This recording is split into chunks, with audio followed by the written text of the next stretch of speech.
कर्ण अर्जुन में किसके बाणों में अधिक शक्ति थी?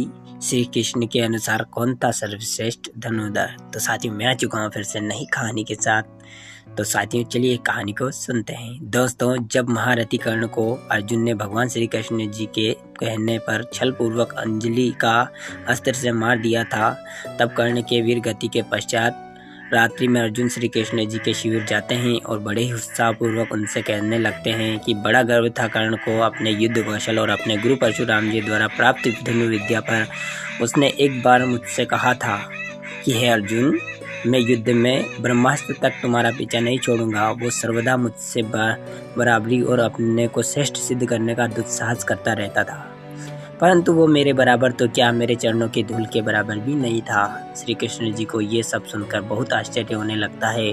अर्जुन कहता है, जो सर्वदा अहंकार में सिर उठाकर मुझसे युद्ध के लिए चुनौती देता था और जो हम पांडवों से द्वेष रखता था, जिसे हमेशा अपने ज्ञान और बल पर अभिमान रहता था, आज उसी कर्ण का सिर मैंने उसके धड़ से अलग कर दिया है। कर्ण का सारा गर्व, सारा अभिमान और उसकी संपूर्ण धनुर्विद्या जिस पर उसे गर्व था, उसे आज मैंने चूर चूर कर दिया है। श्री कृष्ण जी चुपचाप ही अर्जुन की बात सुन रहे थे और उन्हें पता चल गया था कि यह अर्जुन नहीं, उसका अहंकार बोल रहा है।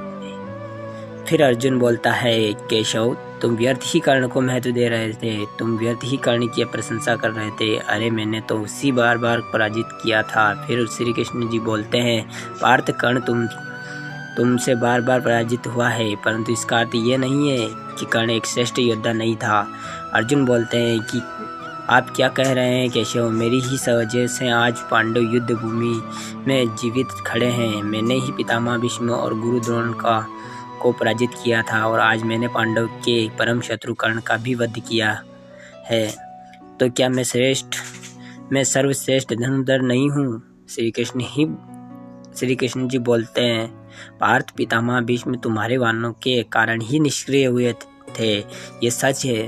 तो क्या तुम उनसे भी श्रेष्ठ धनुर्धर हो गए? तुमने हमेशा अपने दिव्य गांडीव धनुष, अक्षय तर्कस और दिव्य कपि युक्त ध्वज से सुशोभित रथ का प्रयोग किया है, जबकि महारथी कर्ण के पास न ही कोई दिव्य रथ था और न ही कोई अक्षय तर्कस। उसके पास केवल भगवान परशुराम जी द्वारा प्राप्त धनुर्विद्या थी और एक विजयी धनुष थी, जिसका प्रयोग उन्होंने जीवन में केवल एक ही बार किया था।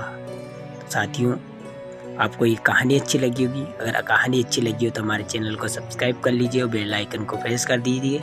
चलिए मिलते हैं किसी नई कहानी के साथ, नए अंदाज के साथ। तब तक के लिए धन्यवाद।